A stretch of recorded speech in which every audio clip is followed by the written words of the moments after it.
I literally just woke up. Hair is messy and all. But ignore that because today is Taylor Swift's album release date. So today Torture Poets Department, the whole album is releasing. So I'm gonna be listening to every single song. And I'm going to be rating it on the basis of how well it sounds on headphone, how well it sounds on speaker, and of course the lyrics. Lyrics is the most important thing. The first song that I'm going to listen right now immediately after waking up is Post Malone and Taylor Swift's collab called Fortnight. And I've been waiting for this song for the last 40 days, okay? In fact, I even wanted to make a video of me counting each day till the song releases. But yeah, that didn't happen. And I also found out that Post Malone and Taylor are really good friends. Like when Taylor was about to accept an award which she won from Post Malone, she just first went to Post Malone and congratulated him on the song and then went to receive the award. That was like so much amazing things. So I really expect a lot from the song. So let's go and see how it goes.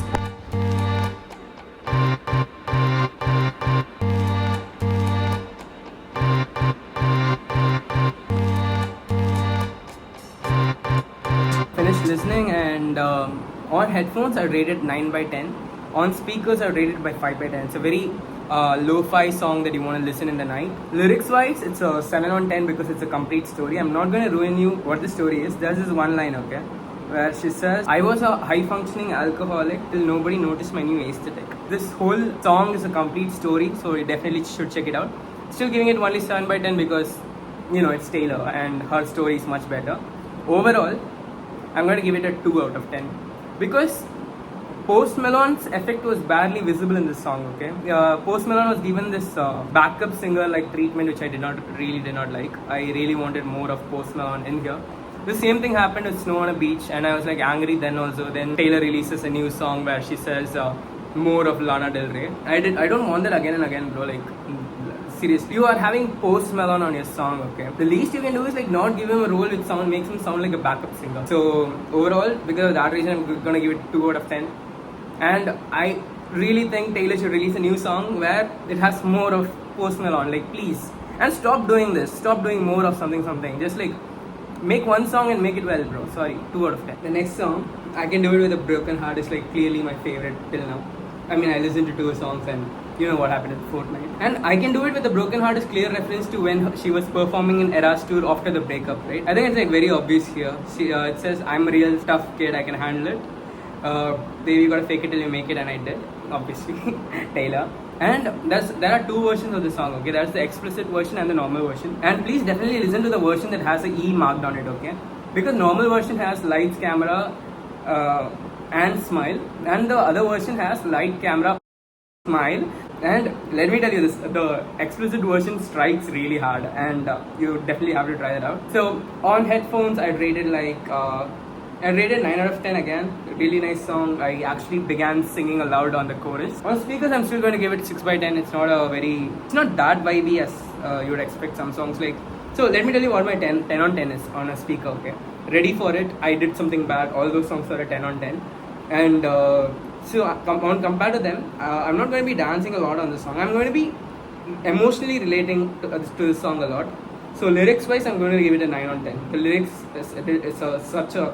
in the lyrics she did a fantastic job with the song. There is this one part where she captures her emotions while being drunk. I mean, the breakup and emotion, everything she has captured very perfectly. So lyrics wise, I'm going to give it a 9 on 10. And overall also I'm going to give it like 9 on 10. Solid song, honestly. I think it's a breakup version of the song, so I might like slightly reduce it. It's a lot of raw emotions, okay? So I'm going to say it's 9 by 10 for me. But when you guys are listening it, if you don't relate with what is going on, I think you would like feel like it's slightly lesser. But if you relate with the song, there's this one line which I personally liked a lot. I cry a lot, but I am so productive. It's an art. So I cry a lot, but I'm so productive. It's an art. And this line I related a lot. I'm productive and I work a lot, but you know, cries. Really love this song. 9 by 10 overall. But you guys might not like it if you don't relate with what's going on. But that's alright. Great song. Moving on to the next. So Down Bad is absolutely a lyrical genius over here.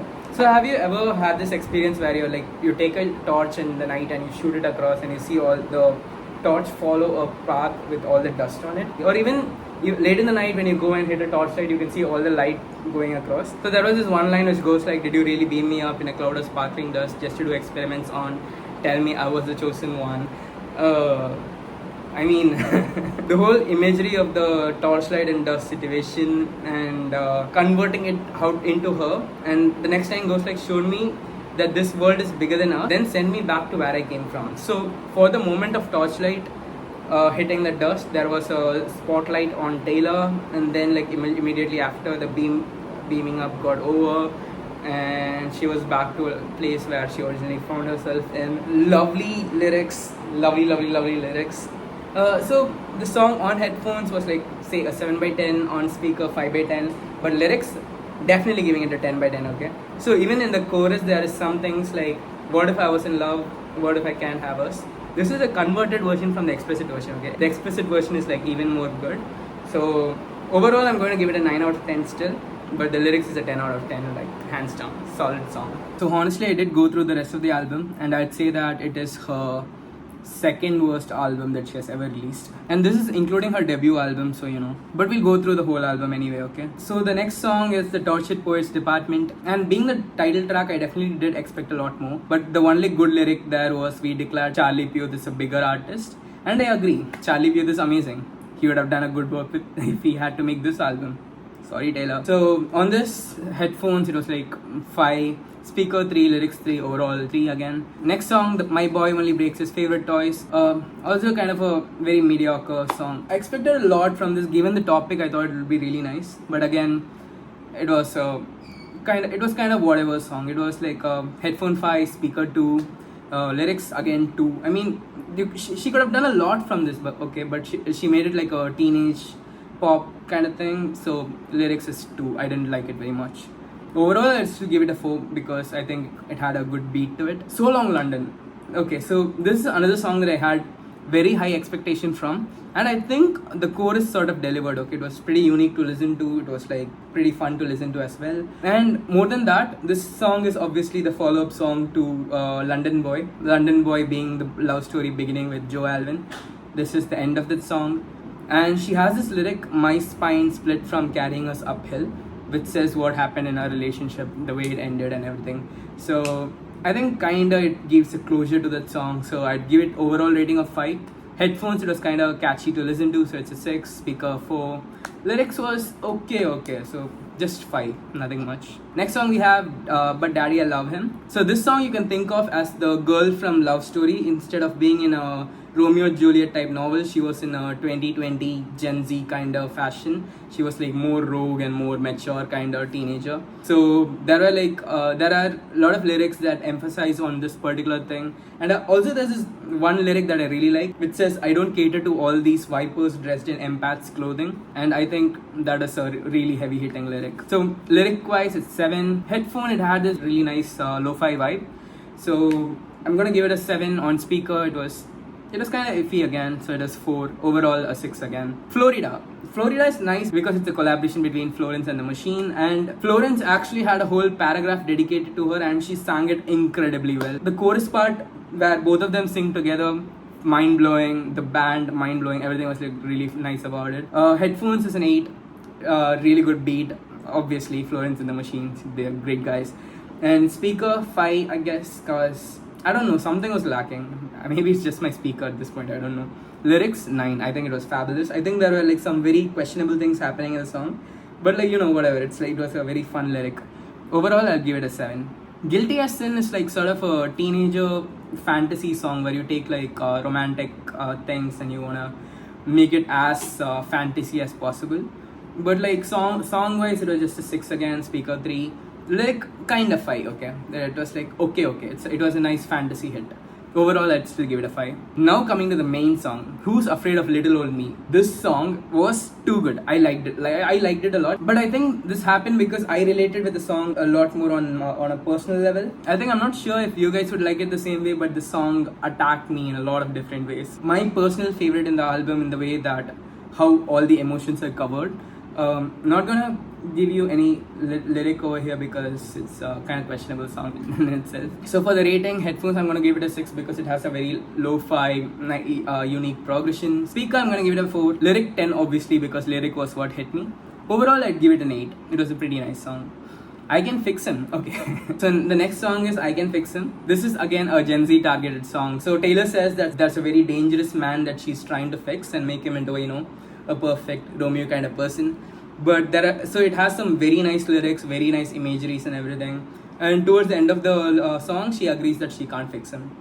On headphones, 5 again. Speaker 2. Lyrics was 7, and overall I'd just give it a 5. Now LOML. Usually this would stand as love of my life, but this song means it as loss of my life.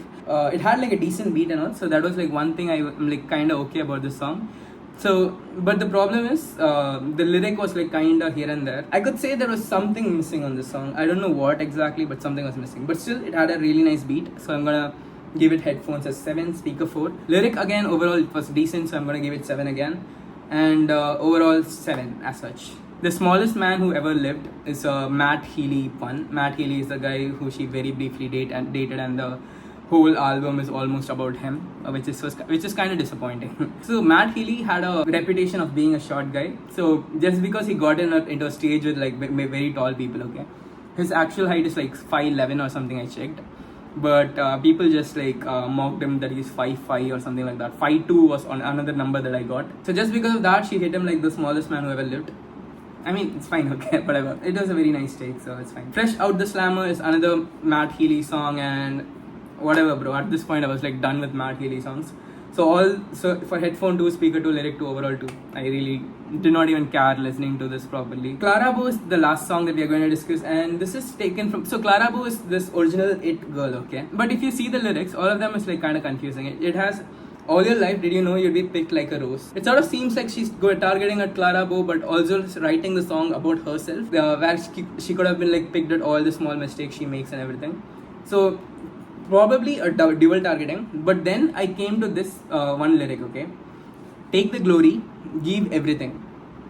This is when I realized this song could also be about Olivia Rodrigo, because you know what she did, right? This is sort of becoming a Taylor bashing at this kind of point. With all the revenue that Olivia Rodrigo generated from Deja Vu, 50% of it went to Taylor. So hear me out on this, okay? Olivia technically did receive the glory for the song, but 50% of the revenue went to different artists, including Taylor. So take the glory, give everything is probably meant for her. Promise to be dazzling, and yeah, well, you know. So now if you read the line again, all your life, did you know you'd be picked like a rose? But if it was written for Olivia, it's a very poor apology song. So I'm gonna consider that it's not. I'm going to take it as its original intention, that it was written just for her. So maybe headphone 4, speaker 2, lyric 5, overall 4. Last song is The Alchemy, and the really nice thing about this song is that she has written this for Travis. And it's a bunch of American football metaphors which like include touchdown. So Travis belongs to the team Chiefs, right? And they were on a winning streak. Apparently he jokes that the winning streak comes from heroin with a E, which makes it heroine, right? And the lyric was part of the lyric was like amazing on like justifying why the winning streak was happening. So apart from that, there's another line which says, "Where's the trophy? He just comes running over to me." The game is over, but instead of running to the trophy, he runs over to Taylor. And I think like that was a very interesting line. He actually did that, and this shows the importance of placing value in your partner. This song had a really nice beat. Headphone 6, speaker 5. Lyric, as I said, was like pretty nice, the way she dedicated the song to Travis. So lyric is gonna be a 9, overall 6. So that was everything. So that was all the songs that I had to discuss. So this is a summary of all the things that I started with. My overall favorite song on this was I hardly can decide, but I think it's either I Can Do It with a Broken Heart or Down Bad. Fortnight, I could have liked it if Post Malone had a more slightly major appearance. It was like a very minor. He was barely there. He was just a backup singer. All the other songs, I think like kind of fine. We are going to give the best lyric award. Place number 3 comes Where's the Trophy? He just comes running over to me. At place 2, there's going to be Lights, Camera, Smile. I think that again stole the spotlight. But there was this one other lyric which totally won, okay? Which is, try to guess it. I cry a lot, but I am so productive. It's an art. I think like that is definitely my stellar standout lyric of the album. And apart from that, I felt like it lacked a lot of post-production. It could have been much better. I think like she's just like rushing songs right now, I feel like. The vibes that I used to get from Reputation, 1989, and even Midnight's had like a really cool vibe to it. This album is a sort of, it becomes a breakup album again. It's not the fact that I hate that it seems like a breakup album, but all the songs I feel like it's not worked upon well. I don't know. I can't properly explain it. Fortnight was like utter disappointment. The only song that I actually seemed to properly like was I Can Do It With a Broken Heart. And Down Bad had like really nice starting and a really nice chorus. What do you guys think? Did you guys like enjoy this album? That was all for this video. I think like I wanted this video to be much better because I thought I'll be genuinely enjoying this songs. I'll be like dancing around and everything. But no, that did not happen. I don't think any song could have been danced upon except again I Can Do It With a Broken Heart. I don't think any other songs had a very catchy dance beat to it. So my opinion might change with time, okay? So it took me 2 years before I finally started to like the song False God. So I don't know, my opinion might change, but right now I'm at this part where I think this album sucks. That's all. I said it. I think a lot of Swifties are gonna hit me right now, but you know, I'm a Swiftie myself. I'm the best Swiftie I know. So this album definitely did not meet the expectation I had, definitely did not meet the build-up it had. There's also a second part of the album that I did not listen to. Maybe that is sort of better. I don't know. I'll give it a try. But that is the end of this video. See you all in another video. Please do not dislike it just because you are a Swiftie, okay? The album was like genuinely mid. So, bye.